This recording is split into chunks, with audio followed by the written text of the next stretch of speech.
கொள்ளையடிக்க Google map, உச்சந்தலை முதல் உள்ளங்கால் வரை 3 மனைவிகளுக்கும் தங்கம். பதற வைக்கும் பாலியல் குற்றவாளி ஞானசேகரனின் மறுபக்கம். போலீசார் விசாரணையில் வெளியான பகீர் தகவல்கள் இதோ.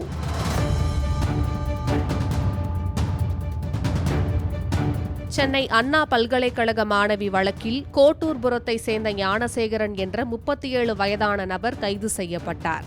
இவர் சென்னை பள்ளிக்கரணை பகுதிகளில் சொகுசு பங்களாக்களை குறிவைத்து நகை, பணம் போன்றவற்றை கொள்ளையடித்தது விசாரணையில் தெரியவந்துள்ளது. இது தொடர்பாக பள்ளிக்கரணை துணை ஆணையர் கார்த்திகேயன் தலைமையிலான போலீசார் ஞானசேகரனை 3 நாட்கள் காவலில் எடுத்து விசாரித்து வந்தனர்.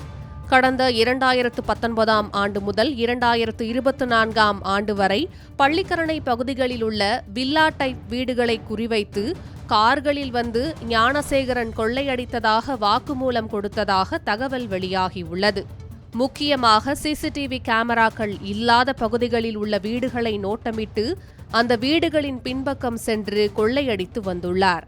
யாருக்கும் சந்தேகம் வரக்கூடாது என்பதற்காக எப்போதும் சொகுசு காரில் சென்றுதான் கொள்ளையடிப்பாராம்.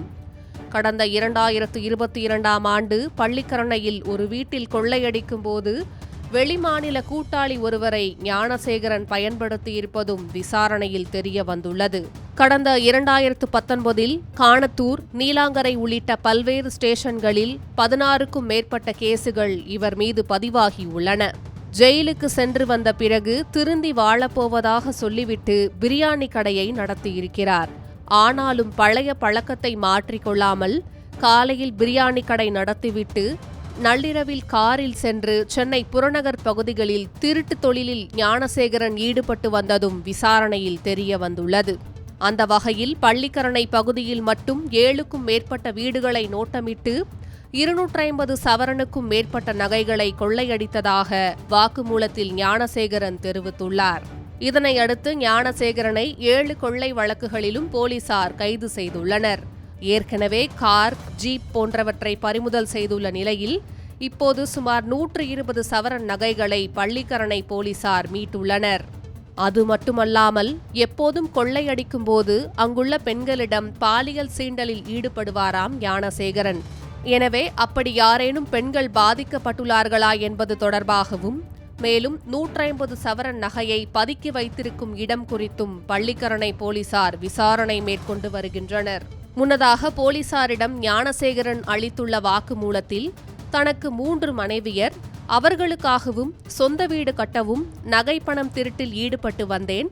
கூகுள் மேப் வாயிலாக பள்ளிக்கரணை பகுதியில் சொகுசு வீடுகளை அடையாளம் கண்டு அந்த இடங்களுக்கு ஆட்டோ மற்றும் ஜீப்பில் சென்று நோட்டமிடுவேன் என்று கூறியுள்ளாராம்.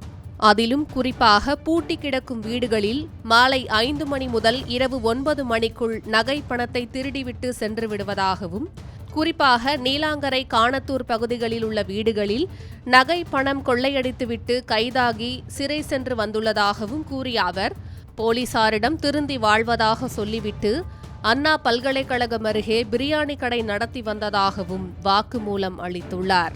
மேலும் கொள்ளையடிக்கும் நகைகளில் 3இல் 1 பங்கை தன் மனைவிக்கும், மற்ற 2 பங்கை தனக்கும் தனது தாய்க்கும் என பங்கு பிரித்துக் கொள்வதாகவும் வாக்குமூலம் அளித்ததாக போலீசார் கூறியுள்ளனர்.